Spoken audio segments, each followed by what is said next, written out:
Hello students, कल हमने जो गूगल फॉर्म का टेस्ट लिया था उसका हम सॉल्यूशन डिस्कस करते हैं आज। पहला क्वेश्चन था two capacitors of 10 microfarad 20 microfarad are connected in series then their equivalent capacitance will be. तो सीरीज में आपको पता है इक्विवेलेंट कैपेसिटेंस 1/CS क्या होता है, 1/C1 plus 1/C2। C1 is 10, C2 is 20। तो 10 प्लस 20 इसको जब सॉल्व करोगे तो आपको आंसर मिलेगा 20/3 में 6.66 माइक्रोफेरेड। ठीक है, नेक्स्ट क्वेश्चन की बात करते हैं। नेक्स्ट में क्या करा, दोनों वही कैपेसिटेंस लिए, दोनों को इस बार हमने कनेक्ट कर दिया पैरेलल में। तो उनका पैरेलल कैपेसिटेंस इक्विवेलेंट कितना होगा, तो पैरेलल में हमको पता है सीधे ऐड कर सकते हैं। तो 10 प्लस 20 मीन्स 30 माइक्रोफेरेड। सबसे सिंपल क्वेश्चन था। नेक्स्ट क्वेश्चन आपके पास था the potential due to a point charge 5 microcoulomb at a distance of 45 centimetres from the charge. तो पोटेंशियल क्या होता है आपका Q/R। इसका सोल्यूशन मैं आपको करवा देता हूँ। The potential due to point charges Q/R। Potential due to point charges V is equals to Q/R। यहाँ पर आपको K की वैल्यू क्या रखोगे, 9 × 10⁹। Q की वैल्यू आपको दी हुई है, जो वो रखना है क्या दी हुई है 5 माइक्रोकूलम। R की वैल्यू आपको क्या दी हुई है 45 सेंटीमीटर। इसको मीटर में कन्वर्ट करना मत भूलना। इसको सॉल्व करेंगे तो आपको आंसर मिलेगा, you will get the answer is 10⁻। चलो सॉल्व कर लेते हैं पहले आराम से। क्या था 9 × 10⁹ इंटू Q की वैल्यू कितनी दी थी 5 माइक्रोकूलम में 5 × 10⁻⁻6 डिवाइडेड बाय R कितना था 45 सेंटीमीटर में 45 × 10⁻²। देखो 5 9 जा 45, ये पूरा कैंसिल हो जाएगा। 9 -6 विल बी -3 और ये ऊपर जाएगा तो +2 means 10⁻। 9 - 6 will be +3 into 10⁻² will be 3 + 2 5, it will be 10⁵ volts. ये आपका आ गया potential due to given system of charges.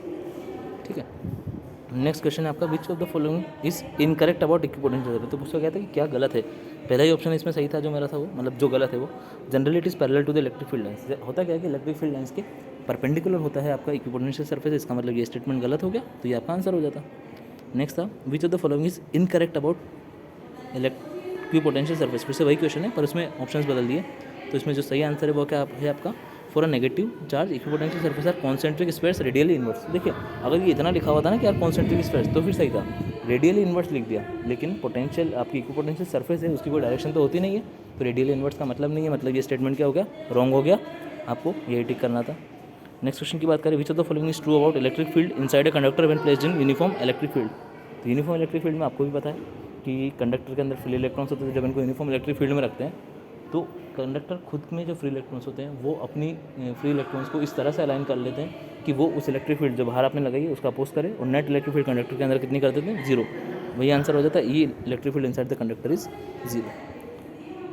Next question था एनर्जी डेंसिटी कैलकुलेट करने का। ये थोड़ा सा लेंदी और कैलकुलेटिव क्वेश्चन है, तो इसको हम सॉल्व कर लेते हैं। इसमें शायद ऑप्शंस में थोड़ी सी दिक्कत थी, जो ऑप्शन मैंने डाला था शायद गलती से वो इनपुट में नहीं हुआ, एंटर नहीं हुआ, तो थोड़ा सा उसमें ऑप्शन में गलती है। पर हाँ, मैं आपको सॉल्व करने का तरीका बता देता हूँ। इसको करना क्या है,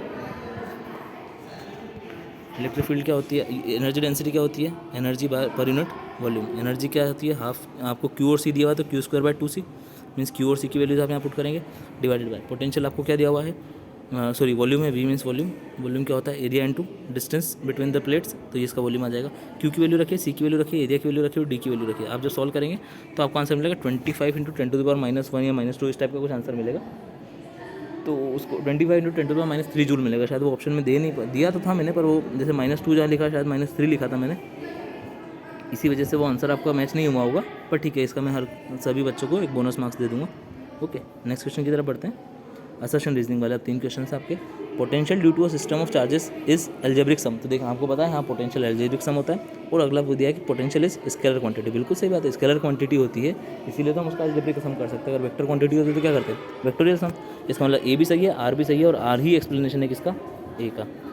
नेक्स्ट क्वेश्चन है in series combination capacitors, series combination of capacitor charge remain same on all capacitor. Series में हाँ चार्ज सेम रहता है हर एक कैपेसिटर पे। रीज़न क्या दिया है उसने कि सीरीज कॉम्बिनेशन के अंदर पोटेंशियल डिवाइड हो जाता है। रीज़न है तो सही कि पोटेंशियल डिवाइड तो होता है सीरीज़ में, लेकिन पोटेंशियल सीरीज़ में डिवाइड होता है सिर्फ इसी वजह से चार्ज सेम नहीं होता। चार्ज एक अलग प्रॉपर्टी की वजह से सेम रहता है, और पोटेंशियल तो डिवाइड होता है, ये इसकी एक अलग प्रॉपर्टी। चार्ज अलग है, पोटेंशियल अलग है, दोनों को आप ये नहीं बोल सकते कि दूसरे वाले की वजह से पहला हो रहा है। इसका मतलब A and R both are true, but R is not the correct explanation. Next question की तरफ बढ़ते हैं। Work done in moving a charge on equipotential surface is zero. क्या बोल रहा है कि इक्विपोटेंशियल सरफेस पे वर्क डन जीरो होता है अगर आप किसी चार्ज को मूव करें। तो सही बात है, क्योंकि इक्विपोटेंशियल सरफेस है, मतलब वर्क डन पोटेंशियल क्या होगा, हर एक पॉइंट पे सेम होगा। अगर पोटेंशियल हर एक पॉइंट पे सेम है, इसका मतलब वर्क डन होता ही क्या है, पोटेंशियल डिफरेंस इनटू चार्ज। तो पोटेंशियल डिफरेंस ही नहीं हुआ, सेम हो गया, ओनली डिफरेंस जीरो। तो वी ए माइनस वी भी zero means potential difference zero, potential difference zero तो वर्क डन भी जीरो। नेक्स्ट क्या लिखा, for equipotential surfaces potential at every point is not same. ये तो बिल्कुल ही गलत बात है, पोटेंशियल तो सेम होता है इक्विपोटेंशियल सरफेस में। तो इसका क्या आंसर हो जाएगा, A is true but R is false. इससे करके आपके टेस्ट के सारे सॉल्यूशन निकल गए।